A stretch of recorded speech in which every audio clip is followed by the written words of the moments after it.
Heidi by Johanna Spyri. Chapter 8. Strange Goings On. Next morning, just after Sebastian had opened the door to Mr. Usher and shown him into the study, the front doorbell rang again, this time so loudly that Sebastian dashed downstairs thinking it must be Mr. Sesamon himself, come home unexpectedly. He flung open the door and found there only a ragged boy with a hurdy-gurdy on his back. "What's the meaning of this?" snapped Sebastian. "What do you want? I'll teach you to ring bells like that." "I want to see Clara," said the boy. "You dirty little brat, don't you even know enough to say Miss Clara? And what can the likes of you want with her anyway?" "She owes me fourpence," was the reply. "Rubbish. How do you even know there is a Miss Clara in this house?" "I showed her the way yesterday for twopence, and then the way back for another twopence." "You're telling lies," said Sebastian. "Miss Clara never goes out. She can't walk. Be off with you now before I make you." The boy stood his ground, not in the least bit frightened by this threat. "I saw her in the street and I can tell you what she looks like," he said. "She's got short, curly black hair, black eyes, and she was wearing a brown dress, and she doesn't talk like us." "Aha," thought Sebastian with a grin. "The little miss again. What's she been up to this time?" "All right," he said aloud to the boy. "Come with me." And he led him the way to the study door. "Now you wait here until I come back. Then, when I let you in, you play a tune. Miss Clara will like that." He knocked and went in. "There's a boy here who wants to speak to Miss Clara personally," he announced. Clara's eyes lit up at this highly unusual occurrence.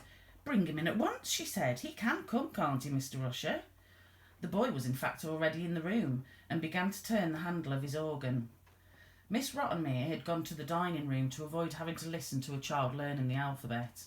Suddenly, she pricked up her ears. Was that noise coming from the street? It sounded nearer, but there could never be a hurdy-gurdy in the study. She ran to the door and there beheld the ragged street urchin calmly playing his organ. The tutor looked as though he wanted to say something, but couldn't make up his mind, while Clara and Heidi were listening to the music with obvious pleasure. "Stop! Stop that at once!" cried Miss Rottenmeier, but it was difficult to make her voice heard above the noise. She darted towards the boy and all but tripped over something on the floor. Looking down, she saw, to her horror, a dark, queer object at her feet. It was the tortoise. She leapt in the air to avoid it. Leaped, and she hadn't done that for years. Then she screamed at the top of her voice for Sebastian, and the boy stopped playing, for this time he heard her in spite of the music. Sebastian was standing just outside the door, doubled up with laughter. When at last he came in, Miss Rottenmere had collapsed onto a chair. "Get that boy, get rid of him and his animal at once," she ordered. The little organ player snatched up his tortoise, and Sebastian led him away. On the landing, he put some coins in the little boy's hands, saying, "Here's the money from Miss Clara, and a little bit more for playing so nicely." Then he let him out the front door. When quiet had been restored in the study, lessons were resumed, but Miss Rottenmeier remained to prevent any such unseemly happenings, and as she sat there, she made up her mind to find out what was at the bottom of it, and to deal severely with whoever was responsible. Presently, Sebastian came back to say that someone had just delivered a big basket which was to be given at once to Miss Clara. "To me?" asked Clara in surprise, at once feeling most curious to know what it could contain. "Oh, bring it in at once." So Sebastian fetched in a closed basket, set it down before her, and went out again quickly. "You'd better finish your lessons before opening it," remarked Miss Rottenmeier firmly, though Clara looked longingly at it. Then, in the middle of a declension, she broke off to ask Mr. Usher if she could just have a peep inside. "I could cite good reasons both for and against such a course of action," he began pompously. "In its favour is the fact that so long as your attention is entirely engaged—" He got no further. The lid of the basket was not properly fastened, and suddenly the room seemed to be swarming with kittens. They jumped out one after another and rushed madly about, some biting the tutor's trousers and jumping over his feet, others climbing up Miss Rottenmere's skirt.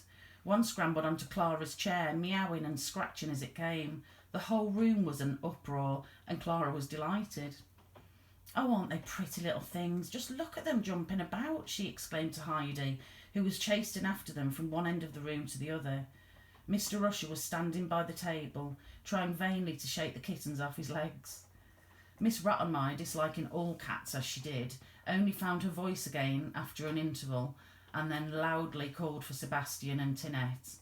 She was afraid that if she moved, all the horrid little creatures would jump up at her. The servants came quickly, and Sebastian managed to catch the kittens and put them back into the basket. Then he carried them up to the attic, where he had already made a bed for those Heidi had brought home the day before. Once again, Clara's lesson time had been far from boring.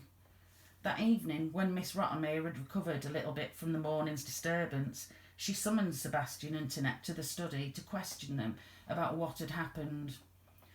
Of course, it came out that everything was the result of Heidi's escapade the day before. Miss Rottenmeier was so angry she could not at first find words to express herself. She sent the servants away and then turned to Heidi, who was standing calmly beside Clara's chair, quite unable to understand what she'd done wrong. "Adelheid," said Miss Rottenmeier very sternly, "I can think of only one punishment for such a little savage as you.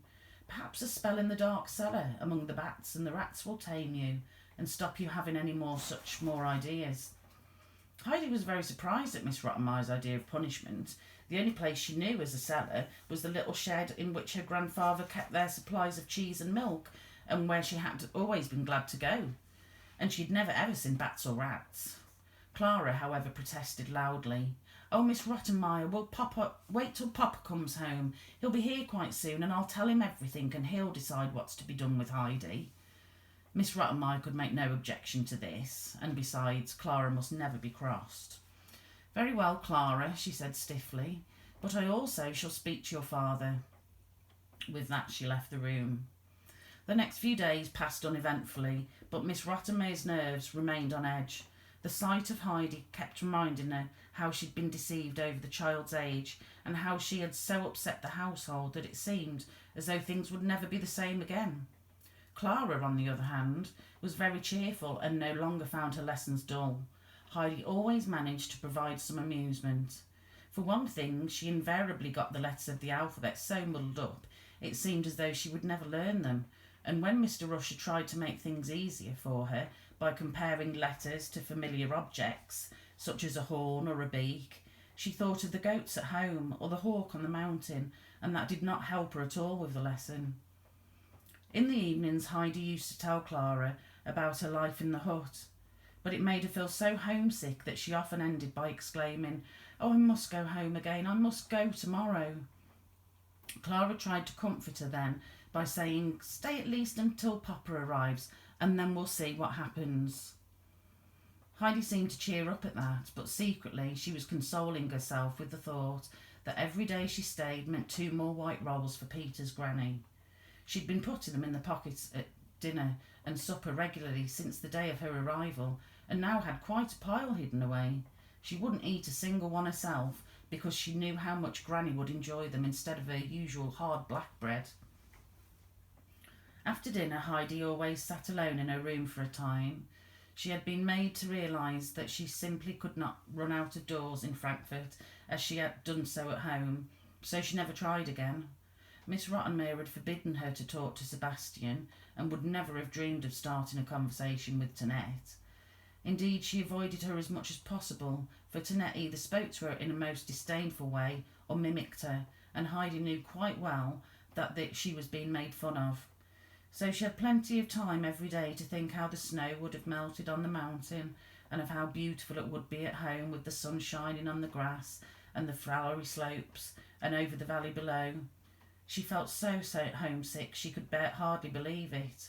Then she remembered that her aunt had said she could go back if she wanted to.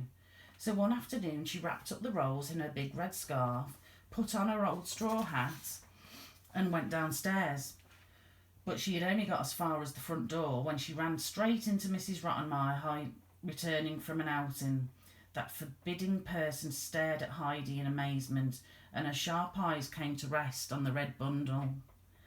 "And what does this mean?" she demanded. "Why are you dressed up like that? Haven't I forbidden you to go running around the streets alone or to go out without permission? Yet here I find you trying it again and looking like a beggar's child into the bargain." "I wasn't going to run about," murmured Heidi, a little frightened. "I only want to go home to see Grandfather and Granny." "What's that? Do you want to go home?" Miss Rottenmeier threw her hands up in horror. "You'd simply run off like that? But what would Mr. Sesamon say? I can only hope he'll never hear of it. What's wrong with this house, pray? Have you ever lived in such a fine place before, or had such a soft bed, or such good food? Answer me that." "No," said Heidi. "You have everything you can want here. You're an ungrateful little girl who doesn't know when she's well off." This was too much for Heidi, and she burst out, "I want to go home because while I'm here, Snowflake will be crying, and Granny will be missing me too. And here I can't see the sun saying good night to the mountains. And if the hawk came flying over Frankfurt, he'd croak louder than ever because there are such a lot of people here being horrid and cross instead of climbing high up wherever things are so much nicer." "Merciful heavens, the child's out of her mind," exclaimed Miss Rottenmeier, and ran swiftly upstairs, bumping violently into Sebastian, who was going down. "Bring that wretched child up here at once," she ordered. "Very good," said Sebastian. Heidi hadn't moved. She was trembling all over and her eyes were blazing. "Well, what have you done this time?" asked Sebastian cheerfully. Still, she didn't stir, so he patted her shoulder and added sympathetically, "Come now, don't take it so much to heart. Keep smiling, that's the best thing to do. She bumped into me so hard just now she nearly knocked my head off. But don't you worry. Come along. We've got to right about turn and upstairs again." She said so. Heidi went slowly with him, looking very dejected, that Sebastian felt really sorry for her. "Cheer up," he said. "Don't be downhearted. I've never seen you cry yet, and I know you're a sensible little girl. Later on, when Miss Rottenmeyer's out the way, we'll go and look at the kittens, shall we? They're having a fine time up in the attic, and it's fun to watch them playing together." Heidi gave a subdued little nod and went to her room, leaving him looking after her with real kindliness. At supper, Miss Rottenmeier hardly spoke, but every now and then she glanced sharply at Heidi, as though expecting her to do something unheard of at any moment. But the little girl sat as quiet as a mouse, eating and drinking nothing, though she managed to put her roll in her pocket as usual. Next morning, when Mr. Usher arrived, Miss Rottenmeier beckoned him mysteriously into the dining room and told him she feared the change of air and the new way of life with all its unusual experiences had affected Heidi's mind. She told him how the child had tried to run away and repeated the extraordinary things she had said. Mr. Usher tried to calm her. "I assure you," he said, "that although in some ways Adelheid is rather peculiar, in other ways she seems quite normal, and it should be possible, with careful treatment, to steady her quite satisfactorily in the end. I'm really more worried by the fact that she seems to find difficulty in learning the alphabet. So far we've made no progress at all." Miss Rottenmeier felt somehow satisfied by that and let him go to his pupils. Later in the day she remembered the strange garments Heidi had put on to go home in and decided she ought to give her some of Clara's outgrown clothes before Mr. Sesamon came home. She spoke to Clara about it and she agreed at once that Heidi could have several of her dresses, hats and other garments. So Miss Rottenmeier went off to Heidi's room to look at her clothes and decide what was worth keeping and what should be thrown away. In a few minutes she returned, looking more put out than ever. "Adelheid," she cried, "why, what do I find in your wardrobe? Can I believe my eyes? Just think of it, Clara, at the bottom of the cupboard, a cupboard meant for clothes, Adelheid, I found a great pile of stale dry rolls. Fancy hoarding food away like that." Then she raised her voice and called to Nett. "Go to Miss Adelaide's room," she told her, "and get rid of the rolls in the cupboard and throw the old straw hat that's on the table into the dustbin." "Oh no," Heidi wailed, starting up. "I must keep my hat, and the rolls are for Granny." She tried to run after Tinette, but Rottenmeier caught hold of her. "You'll stay here. That rubbish is going to be thrown away," she said firmly. Heidi threw herself down beside Clara's chair and began to cry bitterly. "Now Granny won't get any nice white bread," she sobbed. The rolls were all for her, and now they're going to be thrown away. She wept as if her heart would break, and Miss Rothermere hurried out of the room. Clara was very upset by all the commotion. Heidi, don't cry so, she begged. Listen to me. If you'll only stop, I promise to get you just as many rolls as you have saved, or even more, to take to Granny when you go home, and they'll be soft, fresh ones. Those ones you'd saved must have got quite hard already. Come on, Heidi, please don't cry any more. It was a long time before Heidi could stop, but she understood what Clara was promising, and was comforted at last, though she still wanted to be assured that Clara meant it. Will you really give me as many rolls as I had saved? She asked in a tearful voice. Of course I will. Now do cheer up. Heidi came to supper that night with red eyes, and when she saw the roll beside her plate, a lump came to her throat. But she managed not to cry, for she knew that would not do at the table. Sebastian kept making strange signs whenever he came nearer, pointing first to his head, then to hers, nodding and winking as he did so, as though to convey to her something very secret. And when she went to bed, she found her battered old straw hat under the quilt. She caught it up and squashed it up a little bit more in her pleasure at seeing it again. Then she wrapped it up in a big old handkerchief and hid it right at the back of the wardrobe. That was what Sebastian had been trying to tell her at supper.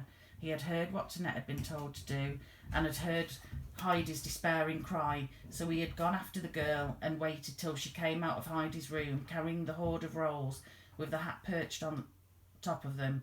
He had snatched away the hat, saying, I'll get rid of this, and so had been able to save it.